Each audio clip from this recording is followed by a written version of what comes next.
Have you heard? Somewhere, hidden right here in Irithyll, is a deep dungeon. And even below that, the profaned capital, home of Yhorm, the reclusive giant lord. That reminds me, I've a grave promise to keep. This is a land of monstrosities, and I am no exception, and you are no different. Some may avert their eyes, but the truth remains the truth. There is a darkness within man. Whether the fear will spark self-reflection or a ruinous nostalgia is up to you entirely. Hi, I'm Bob the Hollow, here to talk about the Profaned Capital. This is a cool subject because, frankly, there isn't much out there about it right now. To talk about the Profaned Capital is to talk about the Profaned Flame, and this flame started very small, with this small fragment of the abyss. You're here to save me, but I'm guilty. A wretched child of the abyss. Is that something you can forgive? When you first meet Karla, she's imprisoned in a cell of Irithyll dungeon, but she's been around for a very long time. The spurned child of the abyss never dies, but phases in and out of its fringes. Not a regular undead by any means. It is largely accepted that she is Zully from Dark Souls 2. Alva, Seeker of the Spurned, invades at the entrance to the dungeon, and his set of armor can be found near Karla's cell. His armor's description talks of the wandering knight Alva, and his involvement with the Saint and the Witch.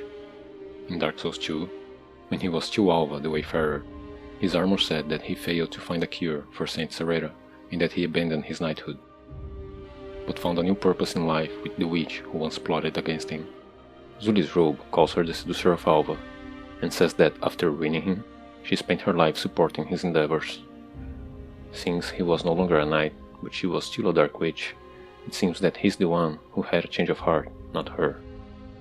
And he's not just following her, she's supporting him on his new goals. A child of the abyss, manipulating men and inciting them into following a darker path. Sounds a lot like Nashandra and her sisters to me. Now, be one.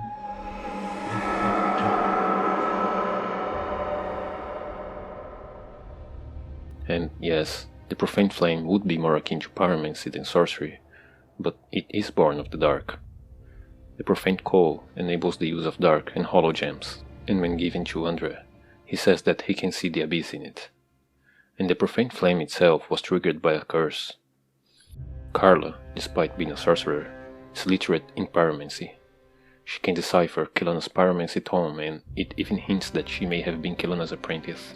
The tome says that Kilana once had a pupil, and when given the tome, Karla says that it would be nice to play master for once. Now, let's paint a picture of the capital and some of its inhabitants. The best place to look for clues is around the Toxic Lake area, where good Sigvard has found himself trapped again. The first thing that comes to my mind are the court sorcerers, who have claimed heirship to Loga's legacy. The capital itself houses one of the two leading schools on this matter, the other being Vinheim Dragon School, meaning that Lothric's Grand Archives had not yet been created. But before that, it seems that the capital may have been populated with clerics. In the lake, we can find a cursed bite ring. The crafting of these rings is forbidden. Clerics, however, dabble freely in the art. Inside of the central church-like building is located the court sorcerer set, which suggests that they may have also been oracles which, in turn, can be seen as a type of clergy. Atop of that building is one such sorcerer, who seems to be guarding the way to the miracle wrath of the gods down below, a powerful miracle that requires a lot of faith. So, the clerics would have become sorcerers after acquiring the longest scroll, that drops from the same sorcerer once you kill him. The scroll says that they've used it to claim heirship to Logan's legacy, but it also casts a shadow on its authenticity. And sure enough, the homing soul mass spell that you unlock with it suggests that its attraction to living things mirrors the nature of the dark. There, you also find the malformed creatures commonly referred to as monstrosity of sin, who give us the beautiful Eleonora. The creatures themselves and their connection with the dark is obvious to anyone who has played Dark Souls DLC or Trials of the Abyss. The resemblance to Menas, Father of the Abyss, is uncanny. Eleonora tells us that these women were related to one of the oracles, and since it's referring to the original oracles instead of the sorcerers, they could have given him the supposedly fake Logan Scroll, tainted with the dark. It also tells us that they were responsible for the Profaned Flame, that it was created by their curse and that they went on living without any cares, hinting that they did it on purpose. And lastly, Eleonora shows us why they did it. Its skill, Feast Bell, along with the purging stones that are found on that same rune, shows that they would have been on the brink of hollowing, desperately trying to find a cure. Karla, Child of the Abyss, gave them the means to subvert the clerics and create the Profaned Flame, seduced by the promise of a cure to the encroaching hollowing. Another bright kingdom crumbled by the fragments of Menas.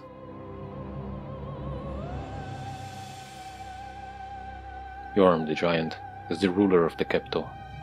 I wish I had more to say about him, but unfortunately, it seems they have placed very little story behind this major character, and most of it is well known by now. We know that he linked the first flame in hopes to extinguish the Profaned Flame, but not if he had hoped that the linking alone would suffice or if it was meant to give him the power to do it himself.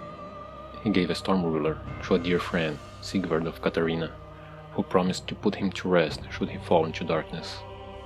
Yhorm's great shield and machete talk about the loss of the one he wished to protect, which sounds like it's hinting of someone's death, but the Japanese description may point to departure rather than death, so I think these items are actually talking about Sigvard.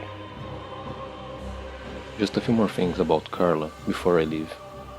Alva seeks the spurned, or the rejected, so I think that maybe he eventually found out the truth about Sully's plot to undermine his original quest, and decided to take revenge upon her.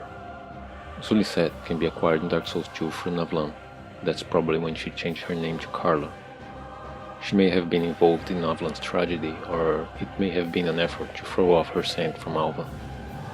On the other hand, if Alva hadn't rejected her, maybe she was marked as a target by Navlan, and Alva gave him her attire to fool him into believing she was dead, much like we did with the other NPCs. And she changed her name to complete the farce. And last, the Dark Edge spell that we get from her says that it is passed from mother to daughter, so maybe Alva and Karla had a daughter together, and she may have used this spell to take her own life. This last part about Karla leaves a lot of questions unanswered, so if you have any insights about it, let me know.